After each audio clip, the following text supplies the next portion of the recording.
Welcome to the Learning Pines YouTube. We hope this video helps. In this video, I will show you how to make vegan leather at home, offering a sustainable alternative to traditional materials. This hands-on project is not only creatively fulfilling, but also provides a durable, ethical fabric for your crafting needs. We'll dive straight into the simple steps, transforming everyday ingredients into a flexible and strong material. Get ready to discover how easy it is to create your own cruelty-free fabric, perfect for various projects. To begin, gather your essential ingredients and tools for this exciting project.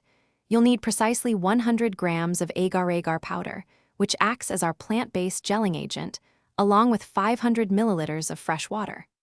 Don't forget 1 tablespoon of glycerin, crucial for giving your finished vegan leather its pliable texture. Finally, have a large mixing bowl and a flat surface, such as a baking sheet lined with parchment paper, ready for casting. The first step involves creating our base gel. In your mixing bowl, combine the 100 grams of agar-agar powder with the 500 milliliters of cold water, ensuring it dissolves completely before heating.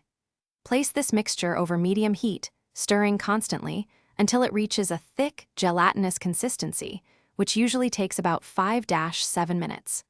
Once thickened, remove it from the heat immediately, then stir in the 1 tablespoon of glycerin until fully blended. This ensures an even, flexible final product. Now for the casting process, which shapes your leather. Carefully pour the warm, thick agar-agar mixture onto your parchment-lined baking sheet. Use a spatula or the back of a spoon to spread it out smoothly, aiming for a consistent thickness of approximately 2-3 millimeters across the entire sheet. This uniform layer is key for even drying.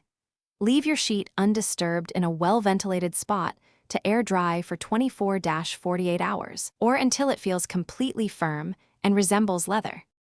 With your vegan leather now fully dry, it's time for the final touches. Carefully peel the hardened material away from the parchment paper. It should come off quite easily. You can then use sharp scissors or a craft knife to cut it into any shapes or sizes you need for your projects. This homemade leather is surprisingly versatile. Try crafting unique keychains, small card holders, or even adding stylish, eco-friendly embellishments to bags and apparel. Enjoy your sustainable creations. Thanks for watching. Consider subscribing if we helped you.